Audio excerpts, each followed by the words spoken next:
समय शोक का, मोह का और भय का अंत हो जाता है। इसीलिए करणीय क्या है?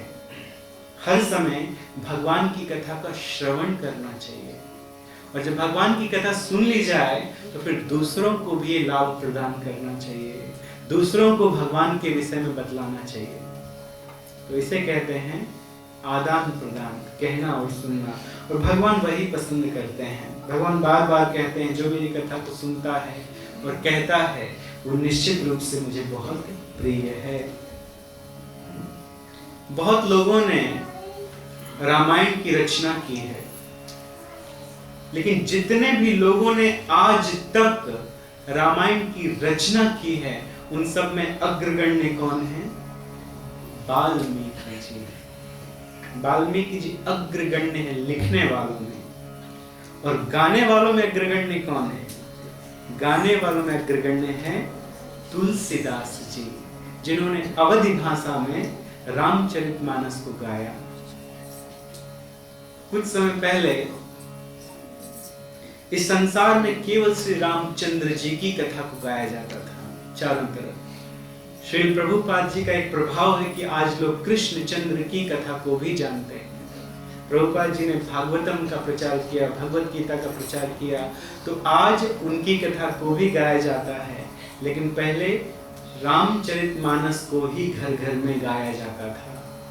जब भी लोगों को मौका मिलता था, जब हृदय में इच्छा होती थी, अखंड रामायण का पाठ चालू हो जाता था। जरूरी नहीं था, लोग कई लोगों को बुलाते थे, बस घर के 3-4 लोग बैठ गए और अखंड रामायण का पाठ प्रारंभ कर देते थे।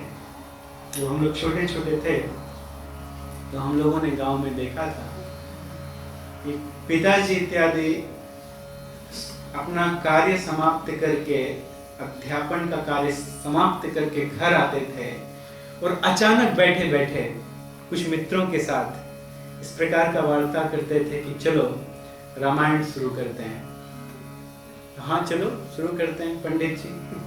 और वहीं 3-4 लोग बैठ जाते थे हारमोनियम लेके, बुक्स लाके, और वहीं पर भगवान की मूर्ति रख के और बस रामायण का पाठ शुरू 24 घंटे के लिए, अखंड रामायण का। तो जब हृदय में इच्छा हो जाए तब लोग श्री रामचंद्र जी की कथा को कहने लगते थे। तो वाल्मीकि जी वो लिपिबद्ध करने वालों में सबसे श्रेष्ठ हैं। उन्होंने कितने श्लोकों में रामायण की रचना की? 24,000 श्लोकों में। वाल्मीकि रामायण में 24,000 श्लोक हैं। हम लोग अब तो सुन भी लेंगे, 24,000 लोग हैं तो पढ़ने में थोड़ा संकोच होगा, यदि खत्म कर पाएंगे कि नहीं कर पाएंगे। लेकिन देखिए देवताओं के श्लोक में उस रामायण में कितने श्लोक होंगे। जब इस पृथ्वी में महाभारत में 1,00,000 श्लोक हैं और स्वर्ग में 100 करोड़ श्लोक हैं, तो जो रामायण इस पृथ्वी पे 24,000 श्लोकों वाला है, वो रामायण अयोध्या नामक वैकुंठ लोक में कितने श्लोकों में होगा? इस पृथ्वी पर 700 श्लोकों की भगवत गीता है। वैकुंठ में एक श्लोक है, एक लोक है जिस लोक का नाम है पार्थ सारथी लोक। वैकुंठ जगत में एक स्पेशल लोक है पार्थ सारथी लोक, और उस लोक में भगवान श्री कृष्ण अर्जुन के सारथी बने हुए हैं, बैठे हैं आगे और अर्जुन पीछे खड़े हुए हैं धनुष बाण लेकर, और सामने भीष्म पितामह, द्रोणाचार्य, कृपाचार्य जैसे भक्तगण खड़े हुए हैं।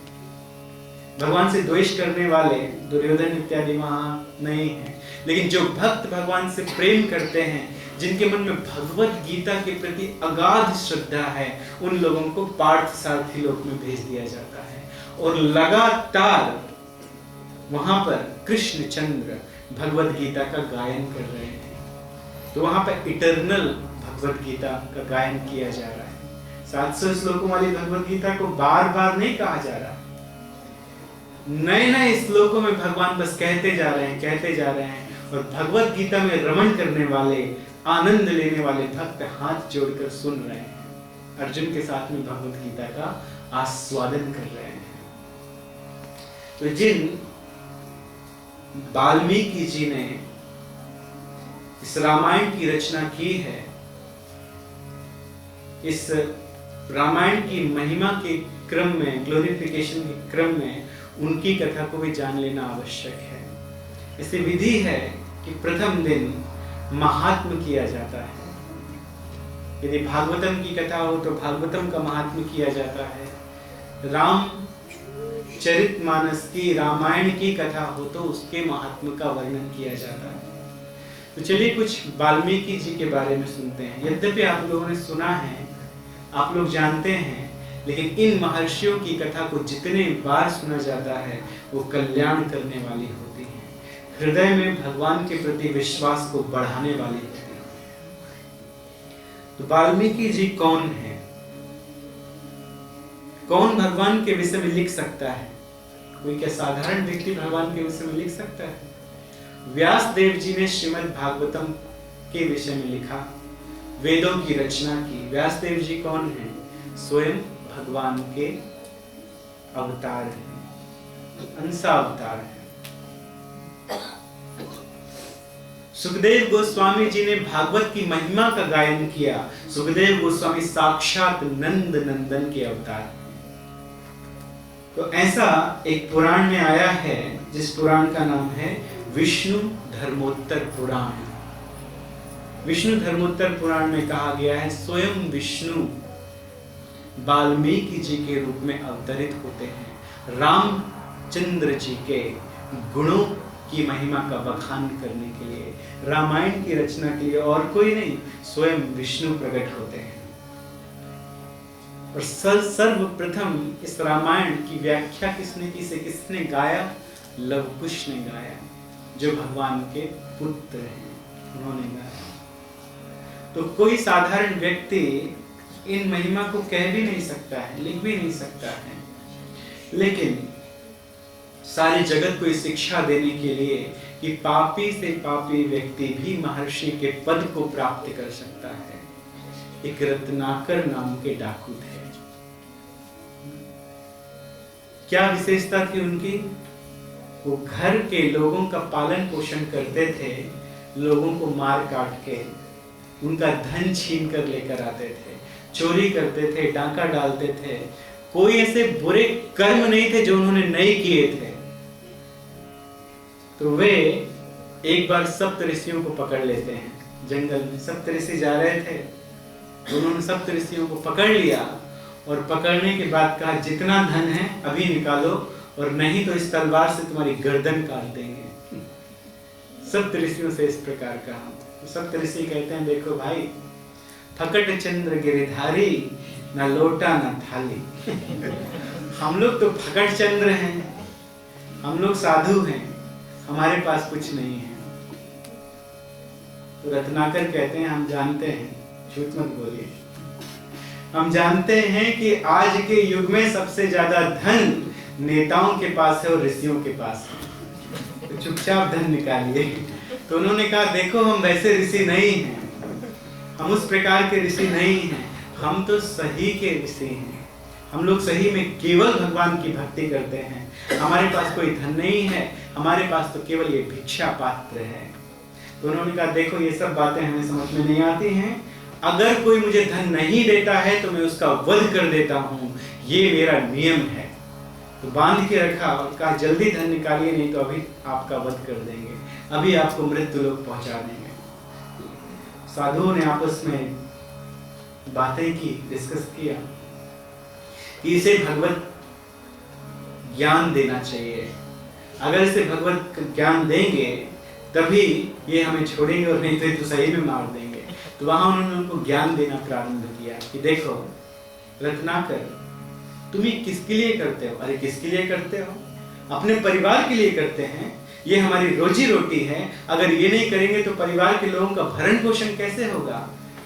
आप जानते हैं क्या कर्म है, क्या अकर्म है, क्या विकर्म है?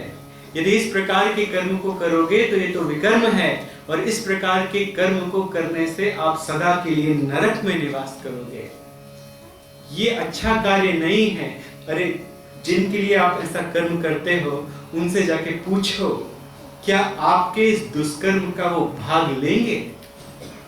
तो उसने कहा हम खूब जानते हैं, हमें इस प्रकार की बातों में फंसा कर जब हम घर जाएंगे पूछने के लिए तो आप भाग जाएंगे। उन्होंने कहा नहीं हम नहीं भागेंगे, हमें बांध दो और फिर जाओ। तो पेड़ से बांध दिया उनको, सप्तऋषियों को। जानते हैं ना सप्तऋषि, ये ब्रह्मा जी के बड़े बड़े पुत्र हैं, जिसमें अत्रि ऋषि इत्यादि हैं। हम लोग आकाश में जो सप्त तारा मंडल देखते हैं, ये एक एक तारा एक एक ऋषियों का लोक है, जो आपस में साथ में रहकर रहते हैं। कि जब साधु संग करना हो तो तुरंत वे कर सकते हैं। ये सप्तऋषि तारा मंडल, आकाश में सप्तऋषि ही हैं। तो वे बांध के गए रत्नाकर और घर जाके सबसे पूछते हैं, अपने पिता से, माता से, आप लोग जानते हैं ये जो आपके लिए हम धन लेकर आते हैं, लोगों को मारकर चुराकर, ये गलत कार्य है और इसका बुरा परिणाम मिलेगा, ये सप्तऋषियों ने कहा है। तो क्या आप भाग को ग्रहण करेंगे, दुष्प्रभाव को ग्रहण करेंगे? सबने मना कर दिया। अंत में पत्नी से पूछा, पत्नी ने भी मना कर दिया, बच्चों ने मना कर दिया। तो निराश होकर वहां लौटे। सप्तऋषियों को खोलकर कहते हैं, महात्मा कोई भी हमारे द्वारा किए गए बुरे कर्मों का परिणाम लेने के लिए तैयार नहीं है। तो हमने बुरे कर्म तो कर दिए परिवार के लिए, अगर ये बुरे कर्म है तो अब आप ही बताएं कि हम इससे कैसे छूटें। तब सप्तऋषियों ने भगवान के नाम की महिमा का गुणगायन किया कि नामनो हियावस्ति शक्ति सर्व पाप निर्हरणे हरे तावत कर्तुम न शक्नोति पातकम पातकी नरः। कोई मनुष्य अपने पूरे जीवन में मिलके उतने पाप नहीं कर सकता है जितने पापों की सफाई हो जाती है भगवान का एक नाम लेने से।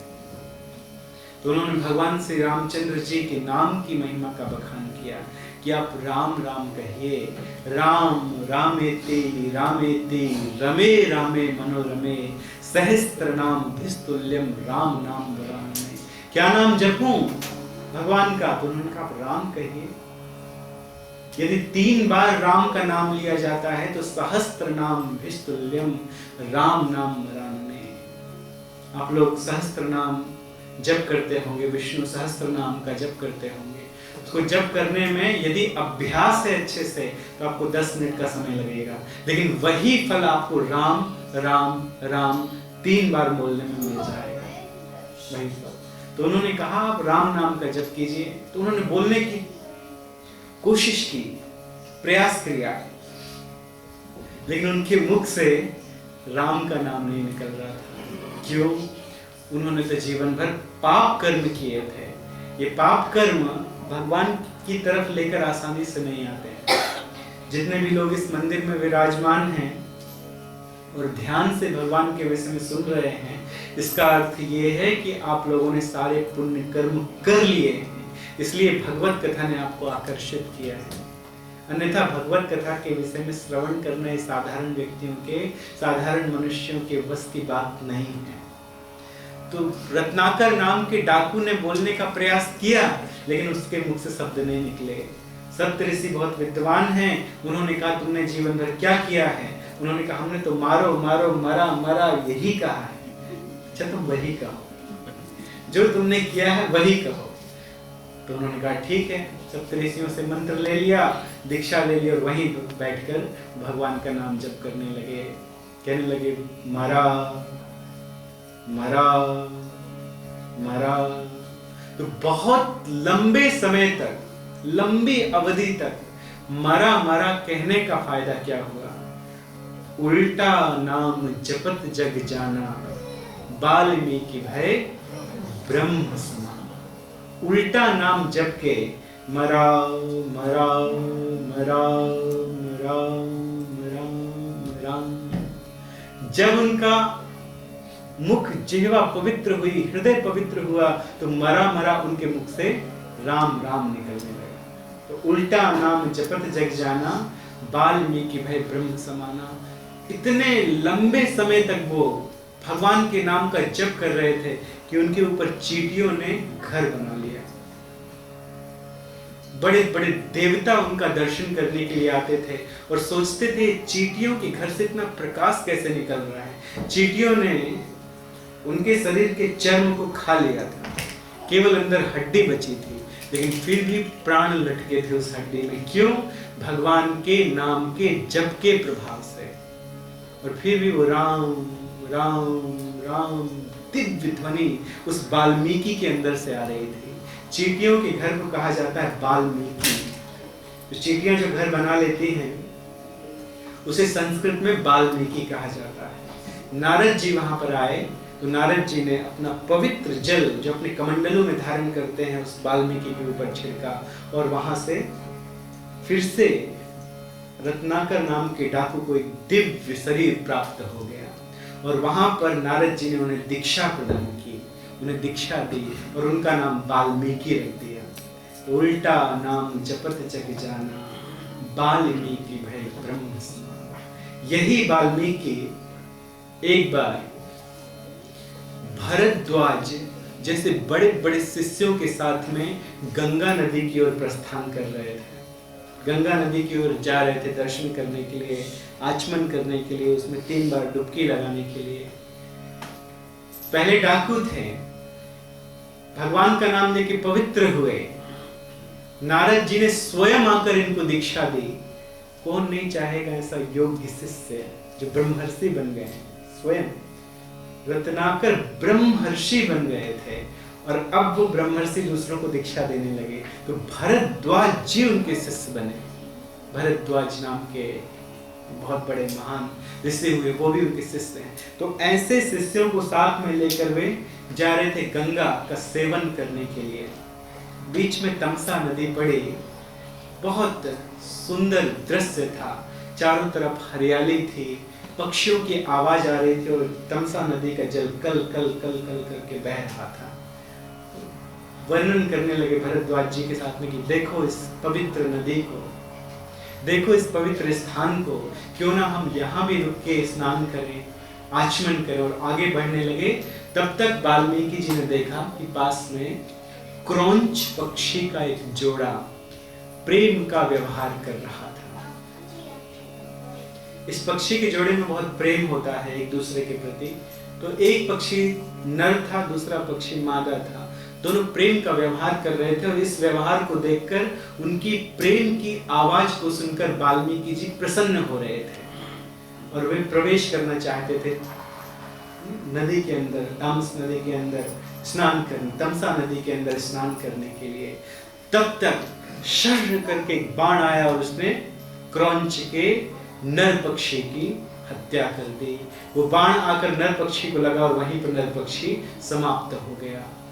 मादा पक्षी का नर पक्षी से बहुत प्रेम होता है, क्रौंच पक्षी का।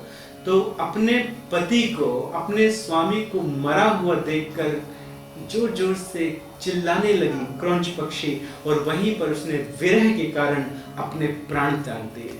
मादा पक्षी भी वहां पर समाप्त हो गई। तो जब वाल्मीकि जी ने ये देखा तो उनके होंठ फड़कने लगे। थोड़े समय पहले उनको प्रेम करते हुए देखा था और अब किसी ने बाण मारा और वे दोनों के दोनों वहीं समाप्त हो गए। तब तक एक शिकारी वहां प्रकट हुआ जिसने बाण मारा था। तो उन्हें देखकर, उस शिकारी को देखकर वाल्मीकि जी क्रोध में भर के उसे श्राप देते हैं। श्राप देते हैं इस प्रकार से, मां निषाद प्रतिष्ठां त्वाम गमः शाश्वती समः यद क्रौंच मिथुनादेव देकम अवधि काम मोहितम। तो यह जब उनके मुख से निकला, मां निषाद प्रतिष्ठां त्वाम गमः शाश्वती समः यद क्रौंच मिथुनादेकम अवधि काम मोहितम, तो यह श्राप करुण रस में निकला। इस श्लोक की अपने आप सृष्टि हो गई वाल्मीकि जी के मुखार बिंद से। वाल्मीकि जी ने कहा, इस श्लोक का अर्थ है कि अरे निषाद, अरे हंटर, शिकारी, कितने प्रेम से आनंदित हो रहे थे दो पक्षी और तुमने अभी अभी इनकी हत्या कर दी है। मैं तुम्हें श्राप देता हूं कि लंबे समय तक तुम्हें कभी शांति नहीं मिलेगी। इस प्रकार का उन्होंने श्राप दे दिया। लेकिन श्राप देने के बाद भरद्वाज जी भी कहते थे कि आपके मुख से जो श्राप निकला वो एक वास्तव में श्लोक के रूप में है और एक करुण रस में है। तो हमेशा इस विषय में सोचते रहते थे और ब्रह्मा जी वाल्मीकि जी के पास आए और ब्रह्मा जी कहते हैं वाल्मीकि जी से कि जो श्राप तुम्हारे मुख से निकला है वह करुण रस में है और अब इसी करुण रस में तुम्हें रामायण रूपी महाकाव्य की रचना करना है। तब ब्रह्मा जी से आशीर्वाद प्राप्त करके नारद जी के साथ में भगवान श्री रामचंद्र जी की लीला कथाओं को सुनकर उन्होंने 24,000 श्लोकों वाले रामायण की रचना भगवान श्री रामचंद्र जी की लीलाओं के पहले ही कर दी। भगवान श्री रामचंद्र जी लीला नहीं किए थे लेकिन उसके पहले उन्होंने रामायण की रचना कर दी। और बाद में जब सीता जी को अयोध्या से निकाल दिया गया था और सीता जी ने वाल्मीकि जी के आश्रम की शरण ग्रहण की थी और उनके 2 जुड़वा पुत्र हुए थे। कौन थे वो? लव और कुश। उन्हें उन्होंने उस रामायण को सिखाया था। और जब श्री रामचंद्र जी अश्वमेध यज्ञ कर रहे थे उस समय लव कुश अयोध्या गए। दिन में यज्ञ चलता था और शाम को रामायण की कथा होती थी। और कौन कहता था? लवकुश कहते थे। भगवान श्री रामचंद्र जी अपनी कथा को सुनते थे सिंहासन में बैठकर और सामने लवकुश कथा किया करते थे। तो प्रथम बार रामायण की रचना किसने की? स्वयं लवकुश ने की। तो ये हैं लिखने वालों में सर्वश्रेष्ठ। अब सुनिए गाने वालों में कौन सर्वश्रेष्ठ है। अच्छा, इस रामायण में 7 भाग हैं, 7 खंडों में उसे बांटा गया है। पहला खंड है बालकांड, दूसरा खंड है अयोध्या कांड, तीसरा खंड है अरण्य कांड, चौथा खंड है कौन सा है? चौथा खंड किष्किंधा कांड,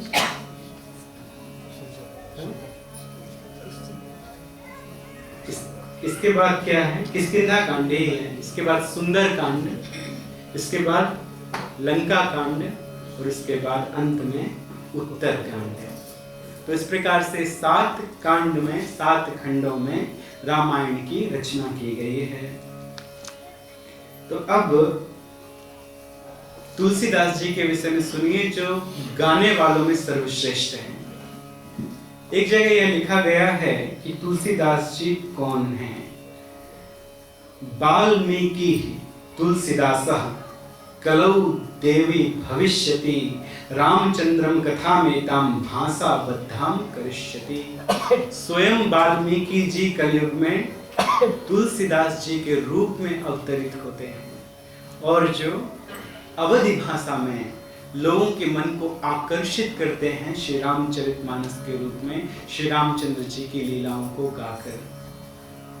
तो तुलसीदास जी गाने वालों में सर्वश्रेष्ठ हैं और इस कलयुग में उन्होंने अवध भाषा में इसका निरूपण किया है। वास्तव में वाल्मीकि रामायण का ही उन्होंने ट्रांसलेशन किया है।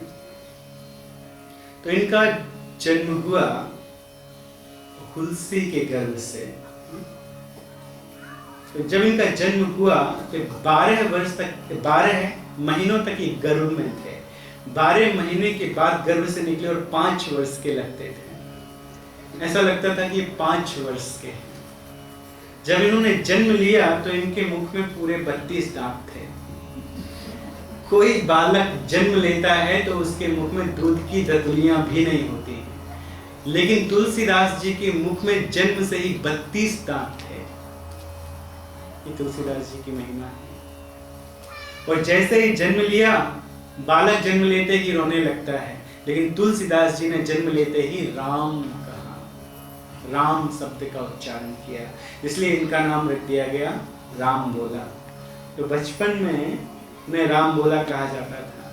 जब बहुत विद्या, और गुरु महाराज जी कभी कभी इस बात को कहते हैं कि बहुत विद्या प्राप्त करके जब वो अपने घर की तरफ लौटने लगे, एक बार उन्होंने सोचा कि चलो अब घर चलते हैं। तो घर के कुछ दूर एक कुटिया थी जहाँ पर एक बूढ़ी स्त्री रहती थी। अब तो ये साधु बन गए थे, महात्मा बन गए थे, खूब ज्ञान प्राप्त कर लिया था। जब पहुंचे उस कुटिया में तो बूढ़ी स्त्री पहचान गई। तो वहां की भाषा में कहते हैं, उत्तर प्रदेश की भाषा में, अरे कहो बेटवा कौन है, राम बुलवा है क्या? उन्होंने ऐसे कहा, राम बुलवा है। तो वहीं से भाग गए। फिर वो गए नहीं अपने गांव में। यार गांव में जाएंगे भी तो लोग उनको वही समझेंगे जैसे वो निकले थे। तो वहीं से वो वापस चले गए और जाके वो फिर से भगवान की कथाओं का लीला, भगवान की लीला कथाओं का श्रवण करने लगे और गायन करने लगे। तो जब ये छोटे से थे, ज्योतिषियों ने बताया कि क्योंकि इनका जन्म एक ऐसे मुहूर्त में हुआ है जो मूल मुहूर्त है, तो यदि ये घर पे रुकेंगे तो पिता की मृत्यु भी हो सकती है। तो इसलिए उन्होंने एक सेविका को, पुत्र को दे दिया और 5 दिन में ही वो घर के बाहर हो गए। तो अपने घर पे नहीं रुके, उन्हें एक सेविका को दे दिया गया जो दूर जाके किसी दूर स्थान पर उनका पालन पोषण किया। और जब 5 वर्ष के थे तो वो भी समाप्त हो गए, उसकी भी मृत्यु हो गई। तो अपने पालन पोषण के लिए तुलसीदास जी भिक्षा मांगते थे जब 5 वर्ष के थे। लेकिन स्वाभाविक एक रुचि थी साधुओं में, भगवान की कथाओं में। तो एक बहुत बड़े ऋषि, उन्होंने इन्हें ग्रहण कर लिया और ग्रहण करने के बाद इन्हें दीक्षा दी, विरक्त दीक्षा दे दी, इन्हें साधु बना दिया और इनका नाम रखा तुलसीदास। जब ये 7 वर्ष के थे तो इनका उपनयन संस्कार भी उन्होंने कर दिया। तो ये हैं महाराज तुलसीदास जी। समय आने पर कहीं कहीं ये लिखा है, शायद किसी और कल्प की घटना होगी, कल्प भेद से घटनाओं में अंतर होता है। किसी किसी कल्प में ऐसा लिखा गया है कि तुलसीदास जी का विवाह नहीं हुआ, घर छोड़ा तो पूरे के पूरे साधु बन गए। लेकिन ज्यादा जगह यह प्रमाण आता है, यह लिखा गया है कि तुलसीदास जी का विवाह हुआ और इनकी पत्नी का नाम था रत्नावली, जो एक ब्राह्मण की पुत्री थी। तो एक समय की बात है जब वे संकट मोचन जी के मंदिर में गए थे तुलसीदास जी, तो उसी समय इनकी पत्नी के भाई आके उनको घर ले गए और अपने पिता के घर चले गई। कभी कभी चली जाती हैं लड़कियां अपने पिता के घर में रहने के लिए। मायके में उनको ज़्यादा आनंद आता है क्योंकि बहुत समय तक मायके में रही और वहाँ पे वो फ्री होके रह सकती हैं। ससुराल में पहले घूंघट रखना पड़ता था, किसी के सामने बाहर नहीं जा सकते हैं, लेकिन मायके में उनको किसी प्रकार का संकोच नहीं होता है। तो चली गई। जब ये घर आए तुलसीदास जी तो देखा इनकी पत्नी नहीं थी और उस रात्रि में बहुत बारिश हो रही थी, बहुत अधिक बारिश हो रही थी, फ्लड आ गई थी नदी में। लेकिन अपने पत्नी का इतना वियोग हुआ कि उस नदी में जाकर एक मुर्दा तैर रहा था, उस मुर्दे को नाव समझ के उन्होंने उस नदी को पार किया और आंधी तूफान में पहुंचे अपनी पत्नी के घर पर।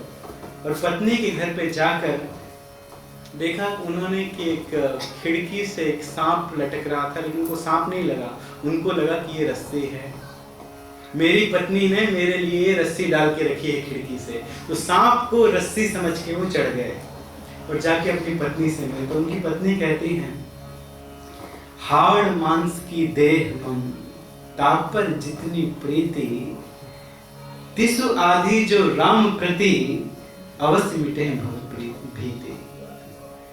अरे मेरा हाड़ मांस का ये शरीर है, मांस का शरीर है, रुधिर का शरीर है, नष्टवान शरीर है, एक दिन नष्ट हो जाएगा, बूढ़ा हो जाएगा। तुमको इसमें इतनी प्रीति है कि तुम इतनी खतरनाक बरसात में भी यहाँ पर आ गए और सांप को रस्सी समझ के ऊपर चढ़ गए। अगर इससे आधी प्रीति भी तुमको राम में होती ना तो तुम्हें राम मिल जाते, ऐसा कह दिया। और ये बात तुलसीदास जी को लग गई।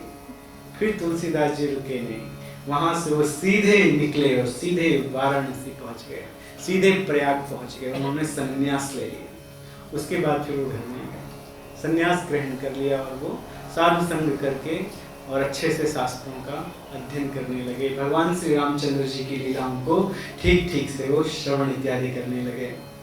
एक समय की बात है जब भगवान श्री रामचंद्र जी में उनका बहुत स्नेह हो गया प्रतिदिन नित्य क्रिया करने के लिए वो एक स्थान में जाते थे। पहले से घर पे टॉयलेट वगैरह नहीं होती थी, तो नित्य क्रिया करने के लिए दूर जंगल में जाना होता था, किसी नदी के तट में जाना होता था। वे जाते थे किसी पात्र में पानी लेकर, और नित्य क्रिया करने के बाद जो बचा कुचा पानी एक पेड़ में डाल देते थे। वो नहीं जानते थे कि उस पेड़ में एक प्रेत रहता है। बहुत लंबे समय तक उस पेड़ में पानी डालने के बाद वो प्रेत प्रसन्न हो गया। कहते हैं ना कि बरगद के पेड़ में यदि 12 साल तक पानी डालेंगे, पीपल के पेड़ में यदि 12 साल तक लगातार पानी डालेंगे, एक भी दिन बिना रुक के, तो सिद्धि प्राप्त हो जाती है। अगर एक भी दिन का गैप नहीं है, तो उस पेड़ में प्रेत रहता था, रोज पानी डालते थे, तो प्रेत प्रसन्न हो गया। प्रेत प्रकट होकर कहता है, तुलसीदास हम तुमसे बहुत प्रसन्न हैं, कुछ मांग लो। क्या मांगते हो? देखिए, एक बार एक स्त्री थी, बेचारी बहुत बूढ़ी थी, लकड़ियां काट के जंगल में अपने सिर में लकड़ियों का गट्ठा रख के लकड़ियां बेच के अपना जीवन निर्वाह करती थी। पता नहीं आप लोगों ने देखा है कि नहीं देखा, लेकिन जो लोग भारत के हैं उन्होंने निश्चित रूप से देखा होगा। हम लोग जब छोटे छोटे थे उस समय भी लकड़ियां बेचने के लिए स्त्रियां जाती थी। स्त्रियां माखन की मटकी रखने के लिए बेचने के लिए जाती थी। आजकल तो ऐसा नहीं होता है, लेकिन पहले लोग जाते थे। तो वह स्त्री अपने सिर के ऊपर लकड़ी का गट्ठा रख के बेचकर अपना जीवन निर्वाह करती थी। लेकिन बेचारी इतनी बूढ़ी हो गई थी कि एक दिन गट्ठा गिर गया। अब वो गट्ठा उठाकर उससे ऊपर नहीं रखा जा रहा था। तो भगवान को ये देख के दया आ गई। भगवान उसके सामने प्रकट होकर कहते हैं, देवी कुछ मांगो। क्या मांगती? तो उसने कहा, भगवान लकड़ी का गट्ठा उठा के मेरे सिर में रख दीजिए। किसी के सामने स्वयं भगवान प्रकट हो जाएं, स्वयं भगवान हो जाएं, आ जाएं, और भगवान कहे क्या चाहिए, और कोई कहे कि संसार में फंसाने वाली चीज हमें दे दीजिए, बोझ उठा के हमारे सिर में रख दीजिए, उर्वशी के साथ हमारा विवाह करवा दीजिए, हमें एक मर्सिडीज, एक लैम्बोर्गिनी दे दीजिए। लैम्बोर्गिनी तो मिल जाएगी, उसका इंश्योरेंस कहां से भरोगे? तो भार कोई अपने सिर में ले ले, भगवान दे रहे हैं और कोई भार अपने सिर में ले ले। तो उसने कहा लकड़ी का गट्ठा उठा के। तो ये सब संसार में फंसाने वाली चीजें हैं। अगर स्वयं भगवान आपके पास आके कहें क्या चाहिए, तो बुद्धिमान व्यक्ति क्या कहेगा? बुद्धिमान व्यक्ति ये कहेगा कि हे भगवान, आप हमें अपने धाम में बुला लीजिए, आप हमें अपना भक्त बना लीजिए, आप हमें अपने भक्तों का भक्त बना लीजिए, क्योंकि इससे मुक्ति मिल जाएगी।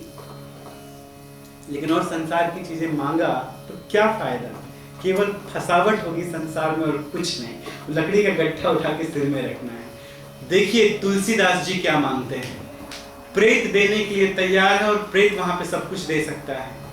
तो प्रेत से तुलसीदास जी कहते हैं, मैं इन्हीं नयनों से, इन्हीं अपनी आंखों से श्री रामचंद्र जी को देखना चाहता हूं।